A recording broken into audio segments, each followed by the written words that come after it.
Ni desimalnya binary 10110001. Ni berapa desimal? 177. Okey, ni 177.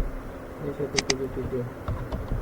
Dah totalkan semua sekali, katalah yang ini berapa-berapa lah kan, katalah 100 kali 4, 400 lah, 400. Yang dia ni summation dia, sum dia. So yang sum ni dia hantar dekat sini 400 dia hantar sekali sum dia, summation. Yang ni dia kan guna parity bit kan. Kat sini dia guna parity bit. Yang cara satu lagi yang nama dia checksum ni, yang parity bit ni dia hantar yang ini instead of 1 dengan 0 dia hantar berapa bilangan dia?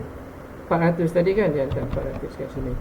Terima je dekat PC2. Terima dekat PC2, dia calculate balik.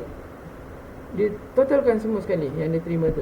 Dia samakan dengan tu. Dia check sama ke tak sama dengan 400 yang dia hantar sekali. Okay, kan? Yang 400 ni kan dia punya tu kan, dia punya checksum dia. Yang ini yang dia hantar data campur 400 which is checksum. Okay, yang ini checksum ni kan, CS. Dia hantar pergi dekat PC2. Nanti sampai dekat PC2, dia calculate balik yang data tu. Dia campur semua data. Kemudian dia comparekan dengan yang 400 tu. Sama tak? Kalau sama, maknanya betul lah, tak ada error. Kalau dia tak sama, contohnya dia hantar tu 400, yang dia terima 388, mesti ada error. Dia akan buat retransmission. Kalau ada error je, dia akan retransmit. Okay, ini calculation dia, checksum. Ingat awak semua ada belajar kan. Dia buat calculation. Lepas tu yang ni dia truncat daripada banyak ni, dia truncat pergi dekat 8 bit. Kemudian okay, dia campur, dia truncat tu maknanya dia minus lah. Dia truncat tu, yang truncat tu maknanya dia jadikan apa tu, dia minus. Dia campurkan dengan 400, dapat balik kosong. Okay, truncat tu yang dia minus punya. Kan macam mana awak represent minus dekat tu, dekat komputer. Ni cara dia, truncation. Kalau negatif 10 dengan 10, macam mana nak tu, nak represent negatif 10 dekat tu, dekat dalam komputer. Itu truncat sini, truncation. Dia ada dua banyak kaedah lah. Dia truncation ke ataupun dipanggil apa tu, ada satu lagi nama dia,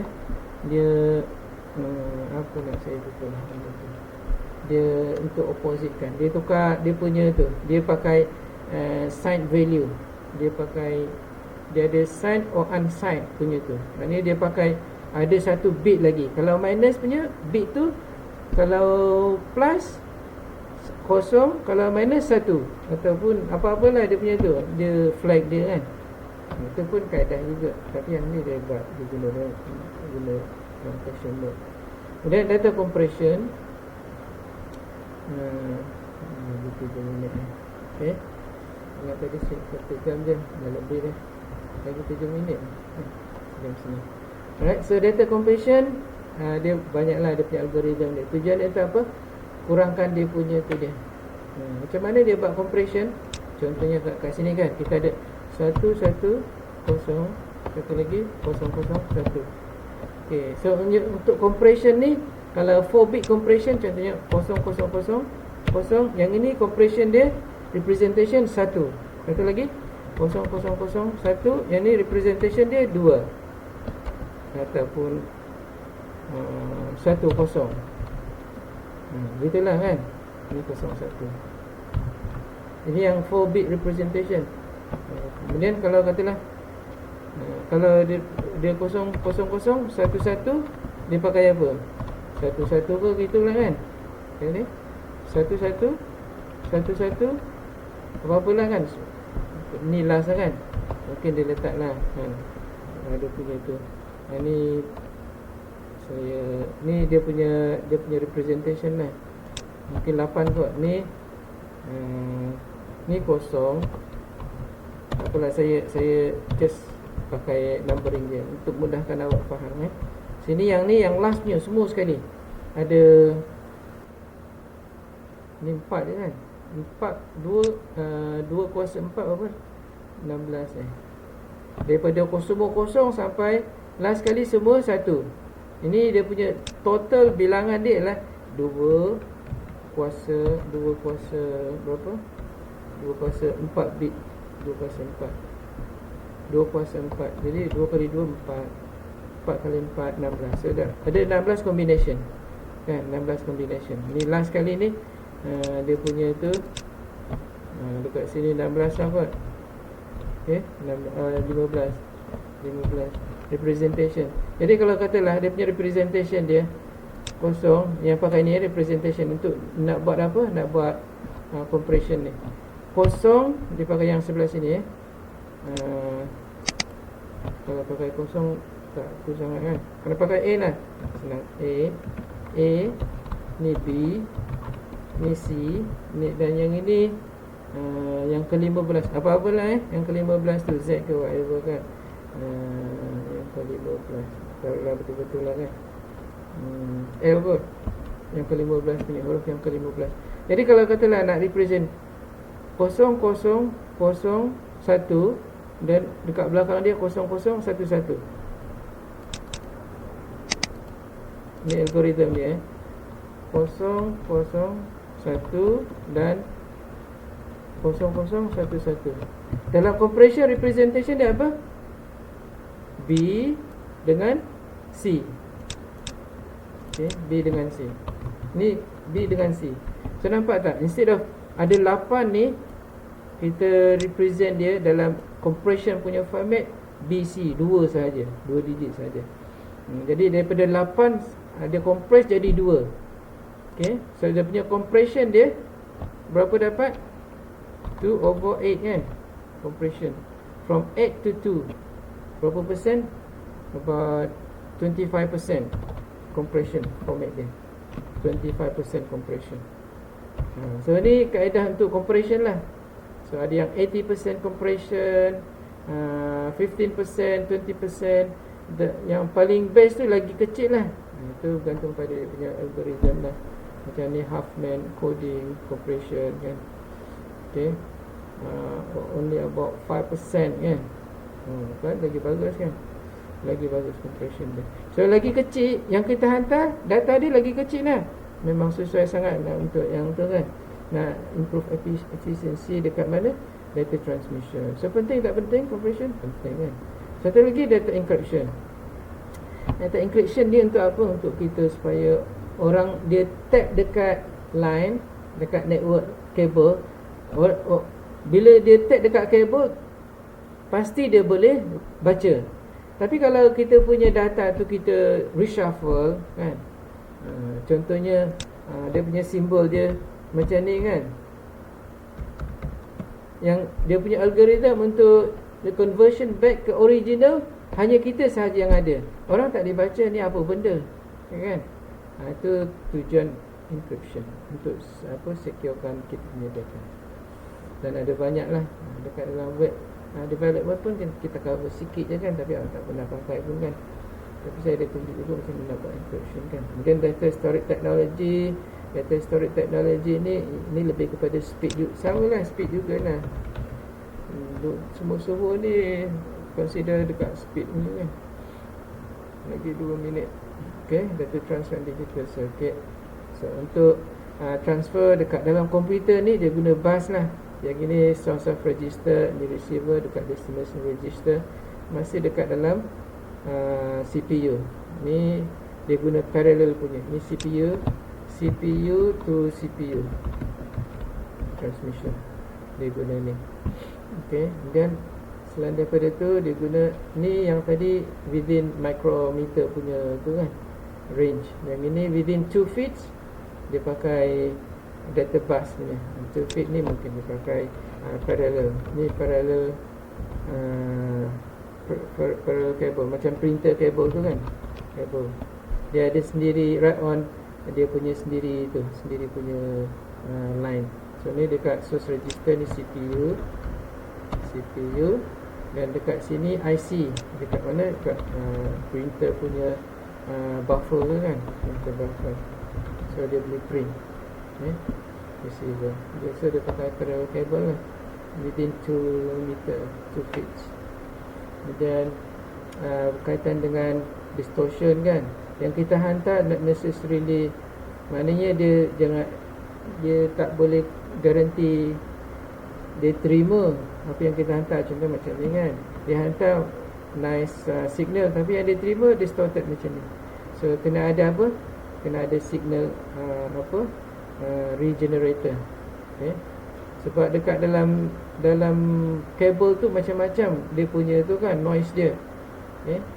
So kalau kalau pakai voltages, kalau ada line kabel 240 volt dekat sebelah dia, habis kena kan. Dia amplify kan lagi, instead of kosong dia jadi satu pula kan. Yang ini kosong lah, dia turunkan pun tak boleh pakai juga kan output dia. So kena ada regenerations. Regenerate supaya yang ini jadi balik yang ini, instead of macam ni kan distorted. Ni noise ni. So kena ada noise cancellation lah. So dia dapat balik. So yang ini ni output 1 antara 3 hingga 5 volt, output 0 from 1 volt to 3 volt. Dia punya binary digit. From transmissions, lagi 5 minit boleh. Less than 20 feet, dia kena pakai kabel lah. Dia peripheral device, dia contoh macam printer ke apa semua lah, display ke kan, monitor ke kan, dia punya tu. Microprocessor memory system bus, dia ada dia punya interface dia, bus interface circuit. Kalau guna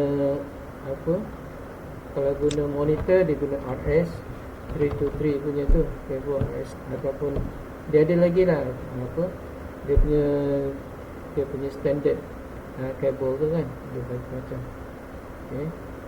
So dia ada dia punya interface dia untuk dia connect between parallel tu, between device to dia punya interface. Macam kalau kita sekarang ni pakai USB biasa je, USB punya port lah, dia punya interface dia.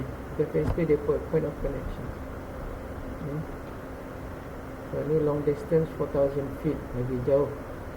Dia kena ada driver dia lagi, balance line untuk driver dia. Balance line driver tu maknanya dia control dia punya line tu supaya transmitting digit through the channel tu, dia semuanya kalau ada, contohnya ada multi lines dekat situ, multi channel. So, semua channel tu dia dapat dia punya data yang dia hantar sendiri. Tak, dia bukan ada 4 line dapat full, lagi 4 tak hantar apa-apa, kosong. So tu tak balance lah. Sepatutnya dia kena ada 8 line, 8 digunakan macam tu. So kena adalah dia punya tu. Yang ini circuitry dia untuk high punya tu, long distance punya. Yang ini untuk transmitter receiver, dia amplified kan, summing up. Dia ada shielding kabel untuk prevent daripada crosstalk. Kalau ada crosstalk, dia akan jadi macam ni, added ataupun negate kan. So dia kena ada shield lah. Shield tu dia protect dia, jangan sampai ada crosstalk. Transmissions over greater than 4000. Banyaklah benda yang dia kena consider kan, supaya jangan ada tadi noise punya tu, noise affecting dia punya signal tu. Nak sure dia tak ni. So yang ini dia transmission punya tu, transmission dia ada, sama ada guna frequency modulation punya coding. Kalau yang ini frequency punya coding, satu daytime macam ni, satu. Kemudian yang kosong, dia punya frekuensi dia lagi kecil. Ni frekuensi besar. Ni frekuensi besar satu. Ni frekuensi modulation. Satu lagi yang amplitude punya, satu yang tinggi, satu Yang rendah punya amplitude kosong. Yang ni amplitude modulation untuk representing binary bit. Yang ini dia punya phase shift. Yang ini terbalik. Yang ini macam nak atas satu. Bila dia terbalik je dia jadi kosong. Okay. Kemudian dia balik semula dekat satu, balikkan lagi. Ini phase ni. Okay. Ni dia punya representations. Binary 1, 0. Ni untuk transmission, sama ada punya frequency ke, amplitude ke, ataupun phase modulation. So untuk lab 1, lab 1 dah lepas. Lab 2 hari Selasa ni awak punya pukul berapa? Pukul 10 kan. Tapi awak punya dekat MPD 1 kan. Saya nak awak masuk dekat MBK boleh? Sebab apa? Barang-barang dekat MBK yang malas nak tu. Kesian pula dia punya technician tu, nak kena bawa dekat sana kan. So jadi awak masuk dekat MBK boleh Jadi kalau ada yang sepatutnya masuk dekat MPD 1 tu, kita minta dia masuk dekat MBK lah. Saya tak pasti siapa, tapi kita minta dia masuk ke MBK. Kita bukan nak nak take over dia kan. Tapi kesian pula kan, technician nak kena bawa barang dekat sana kan, banyak-banyak kan. Okay, boleh siapa yang sedia nak datang lah MBK. Kalau tak, awak duduk dekat college sahaja, tengok dekat video je. Saya akan buatkan online through video. Tapi yang terbaik tu pakai, maknanya awak masuk dekat lab lah. Kalau tak demam lah. Kalau awak demam janganlah masuk. Nanti kan semua orang kena karantin, susah pula. Okay, boleh? Okay, start video dulu. Ada nak tanya? Okay, tak ada Alright, saya keluar Terima kasih.